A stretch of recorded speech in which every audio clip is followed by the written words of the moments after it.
ජීවිතේ ස්ට්‍රෙස් එකෙන් දින්නේ.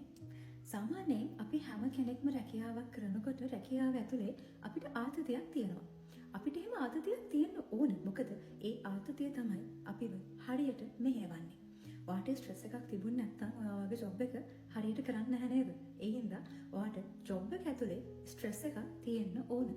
මම අද කතා කරන්නේ ඒ ලැබෙන ආතතියට වඩා ඔයාට දැනෙන ආතතිය ඔයාට කල්පනාකරණය කරගන්න බැරි නම් ඔයාට ඇයි මේ ආතතිය ඇවිල්ලා තියෙන්නේ කියන එක ඔයාට හරියටම හොයාගන්න බැරුව නම් ඉන්නේ. බලන්න මම අද මේ කතා කරන සාධක ඔයාගේ ස්ට්‍රෙස් එක වැඩි කරන්න ඔයාට හේතු වෙලා තියෙනවද කියන එක. පළවෙනි කාරණාව රැකියා ස්ථානයේදී ඔයාට ආතතියක් ඇති වෙන්න පුළුවන් ඔයාගේ ජොබ් එක කරන්නේ සතුටෙන් නෙවෙයි නම්. ඔයා ඉන්න වර්ක් එන්වයරන්මන්ට් එක ඔයාට ටොක්සික් වයිබ් එකක් නම් දෙන්නේ ඔයාට ඒ තුල ආතතියක් නිර්මාණය වෙන්න පුළුවන්. දෙවෙනි කාරණාව ඔයාගේ රැකියාව සම්බන්ධයෙන් ඔයා ලබන වැටුප සම්බන්ධයෙන් ඔයා තෘප්තිමත් නැත්තම් ඒ හින්දා ඔයාට ස්ට්‍රෙස් එකක් නිර්මාණය වෙන්න පුළුවන්. තුන්වෙනි කාරණාව ඔයාට ප්‍රොමෝෂන් එකක් හම්බුනොත් ඒ ප්‍රොමෝෂන් එකත් එක්ක ඔයාට ලැබෙන වගකීම් එක්කලා ඔයාට ස්ට්‍රෙස් එකක් එන්න පුළුවන්. ඊළඟ කාරණාව ඔයා රැකියා ස්ථානයේ ජීවත් වෙනකොට ඔයාට සුදුසු කාලයේදී ඔයාගේ අවශ්‍ය ප්‍රොමෝෂන් ටික ලැබෙන්නේ නැත්තම් ඒත් ඔයා ස්ට්‍රෙස් වෙන්න පුළුවන්. පස්වෙනි කාරණාව තමයි ඔයාගේ බොස් නිසා ඔයාගේ ඊළ කළමනාකාරීත්වය නිසා ඒ දෙන ප්‍රෙෂර් එකට ඔයාට යම් කිසි ආතතිය වැඩි වෙන්න පුළුවන්.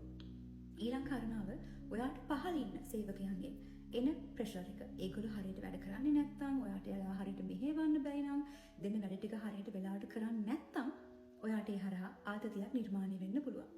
අනිත් කාරණාව ඔයා වෙලාවට ඔයාගේ ජොබ් එකට යන්නේ නැත්නම් ඔයාගේ පුද්ගලික දේවල් නිසා ස්ට්‍රගල් කරනවා නම් ඔයා ඒ දේවල් ඔයාගේ ජොබ් එක ඇතුළට අරගෙන ගිහිල්ලා එතන ඉන්න එන්වයරන්මන්ට් එකේ ඉන්න අයටත් ඒ පීඩනය ලබා දෙනවා නම් ඒකෙන් ඔයත් ආතතියටපත් වෙනවා. ඒ වගේම ඔයත් එක්ක ඉන්න අයත් ඒ හින්දා ස්ට්‍රෙස් වෙන්න පුළුවන්. අනිත් කාරණාව රැකියා ස්ථානයේ ඉන්න අයත් එක්ක ඔයා ගොසිප් කතා කරනවා නම් ඒ ගොසිප් හින්දා ඔයාට යම් කිසි ස්ට්‍රෙස් එකක් එන්න පුළුවන්. අනිත් එක ඔයාගේ වර්ක් ලෝඩ් එක වැඩි නම් ඔයා අනිත් අයගේ ඩියුටිස් උත් ඔයා බාරගෙන කරනවා නම් එහෙම නැත්නම් අනිත් අයගේ ඩියුටිස් ඔයාට පවර්ලා තියෙනවා නම් ඒ වර්ක් ලෝඩ් එකකින් හින්දා ඔයාට ස්ට්‍රෙස් එකක් ඇති වෙන්න පුළුවන්. ඉතින් මේ தත්ත්වය මගහරවා ගන්න කොහොමද? පළවෙනිම දේ තමයි වෙලාවට වැඩට යන්න. ඒ වගේම ඔයාගේ පුද්ගලික ජීවිතයේ ප්‍රශ්න කිසිම අවස්ථාවක ඔයාගේ රැකියා ස්ථානයට අරගෙන යන්න එපා. ඔයා දවස පටන් ගන්න ප්‍රශ්නත් එක්ක නම් ඔයාට වෙලාවට ඔයාගේ ජොබ් එකට යන්න බැරි නම් ඔයා දවස පටන් ගන්න රැකියා ස්ථානයේදී ආතතියක් එක්ක. අනිත් දේ තමයි ඔයාගේ ඩියුටිස් ටික ඔයා හරියටම දැනගන්න ඕන. ඔයාගේ බොස් එක්ක කතා කරලා ඔයාගේ ඉහළ කළමනාකාරීත්වයත් එක්ක කතා කරලා ඔයාගේ රාජකාරිය මොකක්ද කියන එක සම්බන්ධයෙන් ඔයා හොඳ අවබෝධයක් ලබා ගන්න ඕන. ඒ වගේම ඔයාට ප්‍රොමෝෂන් ලැබෙන්නේ නැත්නම් ඔයාගේ වැටුප සම්බන්ධයෙන් ඔයා තෘප්තිමත් නැත්නම් ඔයාට මේ දේවල් ටික කතා බහ කරලා බලන්න පුළුවන්. අනිත් කාරණාව තමයි ටිකක් ගොසිප් කතා කරන එක අඩු කරලා ඔයාගේ රැකියා ස්ථානයේදී ඔයාගේ සේවය වෙනුවෙන් උපරිම කැප වෙන්න.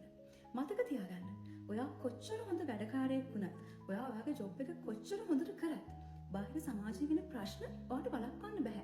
ඔයාට බාහිර සමාජය කන්ට්‍රෝල් කරන්න බෑ. හැබැයි ඔයා වගකීම් සහගතව වැඩ කරනවා නම් ඔයා වැඩ කරන්නේ ඔයාගේ ජොබ් එකේ හරිම විදිහට නම් කිසිම කෙනෙක්ට කවදාකවත් ඔයාව වටන්න බෑ. ඊළඟට මම කතා කරන්නේ ඔයාට ඔයාගේ ජොබ් එක සම්බන්ධයෙන් ගන්න පුළුවන් තීරණ ගැන. පළවෙනි දේ තමයි ඇක්සෙප්ට් කරන්න. ඒ කියන්නේ ඔයාගේ වෘත්තීය ස්වභාවය සම්බන්ධයෙන් ඔයා දැනගන්න ඕන. ඒකේ වැටුප් පරිමාණය තියෙන මෙච්චර. ඒක වෙනස් කරන්න බෑ කියන සම්බන්ධයෙන් ඔයාට අවබෝධයක් තියෙන්න ඕනි. එහෙනම් ඔයාගේ ජොබ් එක මේ විදිහයි. ඒක මෙන්න මේ වගේ ආතතියක් ඔයාට තියෙනවා කියන සම්බන්ධයෙන් ඔයාට බාර ගන්න පුළුවන්. දෙවෙනි එක චේන්ජ් කරන්න. ඔයාගේ ජොබ් එක ඇතුලේ ඔයාට ඔයාගේ වැටුප් විෂමතාවය වෙනස් කරගන්න පුළුවන් නම් ඔයාගේ වැටුප් ඔයාට හරියට ලබා ගන්න පුළුවන් නම් ඔයාට පුළුවන් ඔයාගේ බොස් එක්ක නැත්නම් HR එකත් එක්ක කතා කරලා මේකේ පොඩි වෙනසක් කරගන්න උත්සාහ කරන්න. එහෙම නැත්නම් ඔයාගේ වර්ක් ඒරියා එක ඇතුලේ ඔයාට ස්ට්‍රෙස් එක වැඩි නම් ඔයා ජොබ් එක කරන තැන ඔයාට කම්ෆර්ටබල් නැත්නම් ඔයාට ට්‍රාන්ස් එකක් වගේ හදා ගන්නත් පුළුවන්. අනිත් කාරණාව රිමූව් කරන්න. ඒ කියන්නේ මේ දෙකම ඔයාට කරන්න බැරි නම් ඒ කියන්නේ ඔයාගේ වටිනාකමට සරිලන විදිහට ඔයාගේ වෘත්තීය ජීවිතේ නැත්නම් ඔයාට පුළුවන් වෙනත් රැකියාවක් වෙනුවෙන් යොමු වෙන්න. ඉතින් මතක තියාගන්න. ජොබ් එක කියන්නේ ඔයාගේ ජීවිතේ නෙවෙයි. ඔයා ජීවත් වෙන්නයි රස්සාවක් කරන්නේ. ඒ හින්දා ඒ කරන රස්සාව ඇතුලේ ඔයා අනිවාර්යයෙන්ම තෘප්තිමත් වෙන්න ඕන. අනිත් දේ තමයි රැකියාවේ හින්දා ඔයා ශාරීරිකවත් මානසිකවත් පීඩනයටපත් වෙන්න බෑ.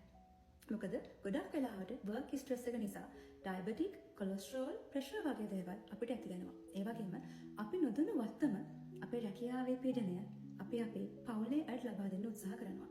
ඔයා කේන්ති ගිහිල්ලා කිසිම හේතුවක් නැතුව ඔයාගේ වයිෆ්ට, හස්බන්ඩ්ට, දරුවන්ට කෑ ගහනවා නම් මතක තියාගන්න ඒකේ අභ්‍යන්තරයේ තියෙන්නේ ඔයාගේ ජොබ් ස්ට්‍රෙස් එක වෙන්න පුළුවන්. ඉතින් මේ දෙක හරියට බැලන්ස් කරගන්න එක ඔයාගේ වගකීමක්. ජොබ් එක කියන්නේ ජීවිතය නෙමෙයි. ඔයා ජීවත් වෙන රස්සාව කරන්නේ. ඒ හින්දා ඒ කරන රස්සාව තුළින් අවංකව වෙලාවට වැඩ කරන්න, ඔයාගේ ඩියුටිස් ටික හරියටම කරන්න. එතන ඔයා තෘප්තිමත් නැත්තම් ඔයාට පුළුවන් වෙන ඔප්ෂන් එකක් හොයාගන්න.